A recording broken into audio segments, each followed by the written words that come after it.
the subject, what or who is performing the action.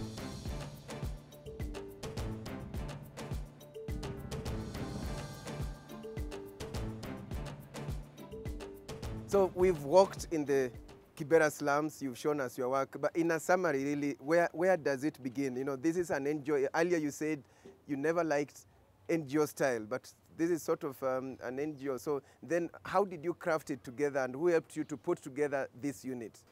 Thanks so much, Alex. So this started, it was much more organic. You know what I mean? We started with football, and then as time goes by, we are getting experiences. You know what I mean? So what really makes it the way it is now is how to be good in your books, how to make sure the receipts are there, and how to have a board. At first, it was just a movement with, we didn't understand what a board is until I went to America. So, and as Shofco started growing bigger, we have to be like, we have to pay our employee tax, has to be paid there. You know, it started small by small. We didn't need to get money. We were doing it for free. And right now, we have 360 employees working in Shofco. So how was the board formed? The board was formed by, we were looking for advice. You know, in Kenya now we need people who can help us when people start fighting Shofco. We need allies. You know what I mean? Because, you know, see this. I, as a person who grew up in Kibera, I never knew anybody middle class. My life was Kibera and America. I was so sad. People used to talk about Shofco in the US. I'm like, no, this is a Kenyan thing. So I had to recruit the middle class Kenyans, or people who really care about Shofco and Kibera. I mean, and that's how it started. So then we have to register with the NGO board, okay? It was registered in Kenya? It started with like this. Shofco is now into two entities. Shofco USA and Shofco. Where's the headquarters? This is the headquarters for Shofco Kenya. Are we together? Yes. Then what happened, we started like a youth group. Let me go earlier. We were just children. Youth group, we went to register at the chief place. I was like, hey, we have this group, we are together, we're cleaning we play soccer, cleaning things around, we want to change our community. Then later on, we were like, hey, we are going slowly by slowly. We became community-based organization. Wow. From a community-based organization, we started becoming huge. We register under the NGO. And that was the NGO, I think, in the 2013. So we were a community-based organization until 2013. We were like, wow, we are growing, guys, we are growing. You know what I mean? Then in the US, we realized, oh my God, we have people, I went to school in America. How can we work with the Americans? Yes. So we formed Shofco USA that follows American government laws. So Shofco, the one in the US, has been helping us in fundraising, mostly. It fundraises. Because in the US, when you give $1, the government, there's a tax deductible on that. And that was when I was in the US college, when I was going to school there. You know what I mean? So I believe in building movements. When I was here, I built a movement. When I went to America, I also built a movement. And we got a lot of supporters, people like President Clinton and Chelsea, and other many people have been really supporting Shofco. But what I love about Shofco started as a grassroots movement. Who could knew that a organization in a slum, kids who are walking barefoot, could form an entity that will be admired in America?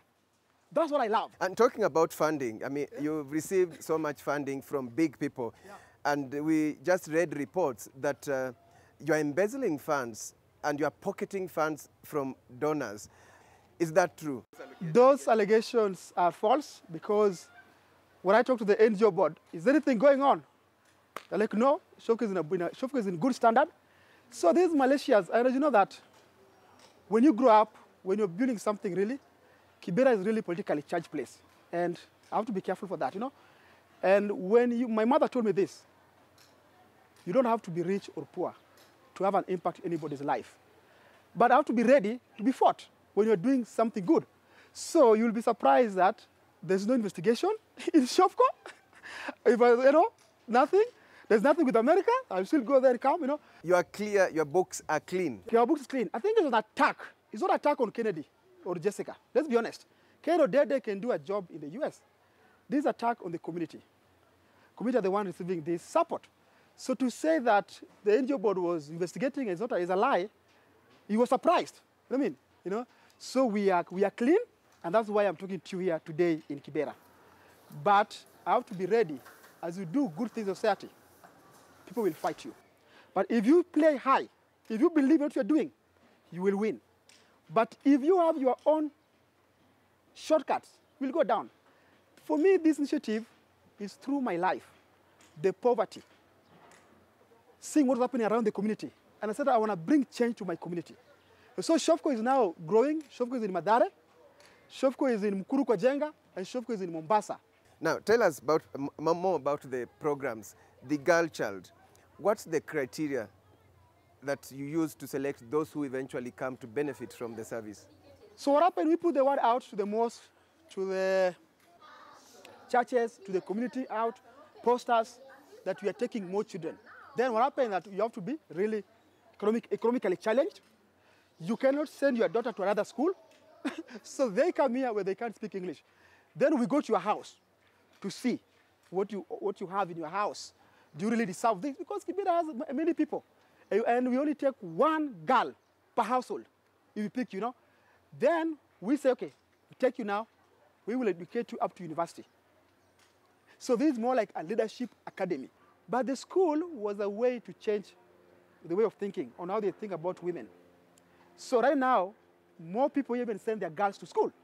Before, if you have a boy and a girl, you'll be like, watch the boy go fast. But now they're like, look at the student at Kibera School for Girls. They speak English, they're smart.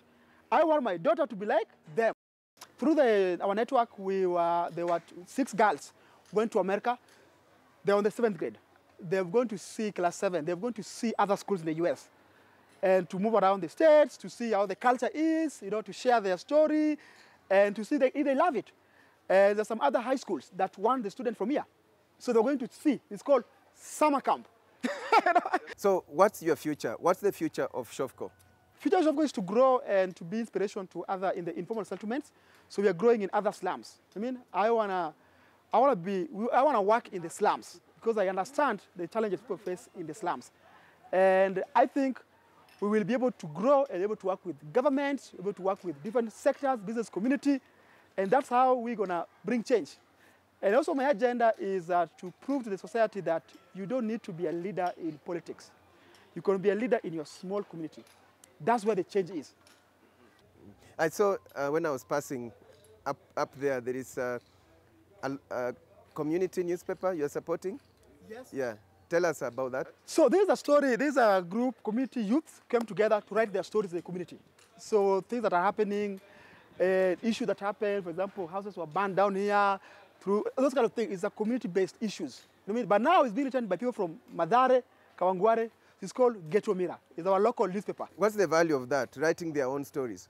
Some of them have become journalists and have been taken by big media. We have one of them is working in The Nation, okay?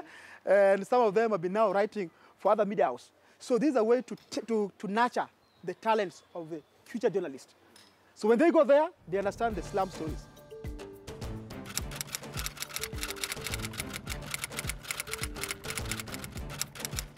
When we received complaints about Shofco, we went to investigate the matter, and we realized there is no substance in those allegations. Shofco is mainly compliant with the law. Certainly, there are a few challenges here and there that usually come because of the very nature of the projects that they implement and the kind of grants that they get. As a regulator, one of our main functions is to build capacity and assist organizations comply with the law so that to ensure efficient and effective service delivery to the people. Yeah, and that's why when Shofco had a bit of administrative challenges, we took them through a thorough training of the top management of Shofco. We had a meeting with them and we gave them the certificate to signify compliance of Shofco's operations with the law. And compliance is not a one-off thing. It's usually a continuous process. From where we sit, Shofco is a model NGO of charity organizations that give to the people the amenities that they lack. So through the eyes of Kennedy Odede, it takes sacrifice, it takes hard work, it takes passion, it takes selflessness to achieve this. And that's how communities can be transformed through homegrown solutions. With that, we come to the end of the show. On behalf of the crew, thank you so much for watching.